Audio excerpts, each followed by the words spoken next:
Gentlemen, start your engines.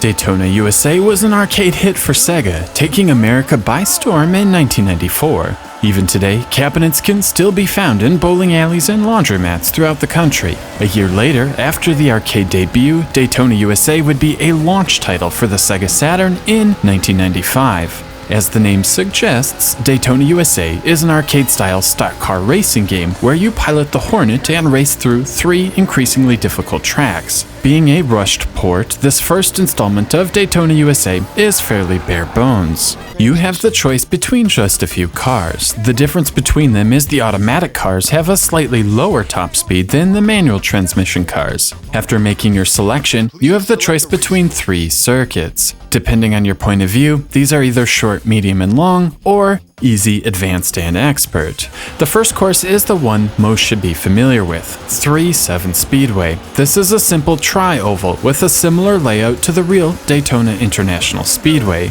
Having just 3 turns, the course is easy, but gives you a great sense of what Daytona USA is all about. First, the audio presentation is over the top. Right from the start, with the vocal track singing "Rolling Start," you know you are in for a treat. The sound effects follow suit. The engine noise has a throaty, mechanical growl that sounds like a real V8 engine, a real triumph for 1995. Your pit chief even has the appropriate southern accent as he barks out commentary.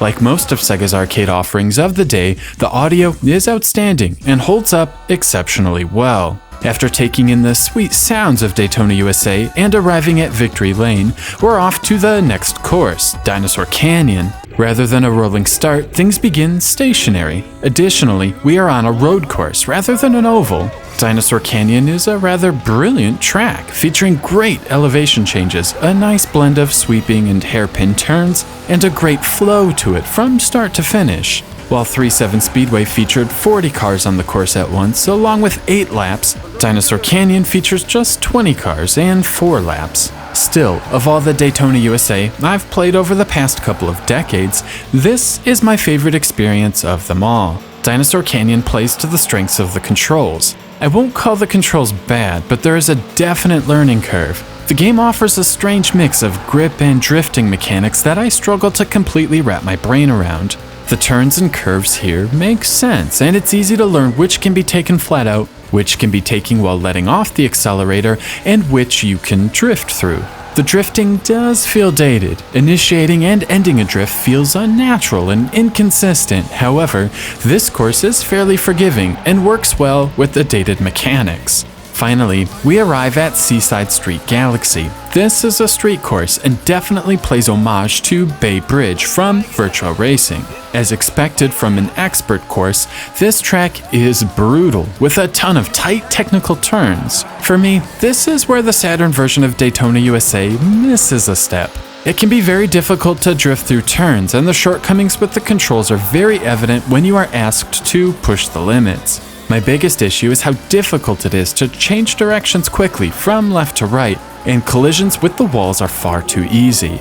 With enough memorization, it is possible to beat the course on the normal difficulty and effectively beat the game. Finishing in the top 3 on each track will unlock a pair of new cars, complete with new color schemes, different top speeds, and different ratings for grip and acceleration. Even cooler, the black car won't slow down when scrubbing the wall, making the overall game a lot easier. Finishing first on all 3 courses will unlock a horse as a playable vehicle. And let me tell you, there is something immensely satisfying with racing a horse at 200 miles per hour, and it makes the whole ordeal worthwhile. The true strength of Daytona USA is the epic soundtrack. Not only does it effortlessly blend funk, pop, and dance into one seamless sound, the vocals are over the top and extremely memorable. From the King of Speed on 3-7 Speedway to the iconic Let's Go Away on Dinosaur Canyon, and of course Sky High on Seaside Street Galaxy, Daytona USA is simply in a league of its own. If hearing these tracks doesn't put a smile on your face, something just might be wrong with you. It is Sega at their very best. As expected, the Saturn version of Daytona USA has some graphical limitations and doesn't hold a candle to the super smooth arcade original. The frame rate chugs along at around 20 frames per second most of the time, and the Sega Saturn lacks the texture smoothing features of the arcade hardware. However, I find the pixelated textures and chunky polygon models have their charm. The core of the game is here, with accurate colors and many of the details intact. Sonic the Hedgehog is carved into the rock.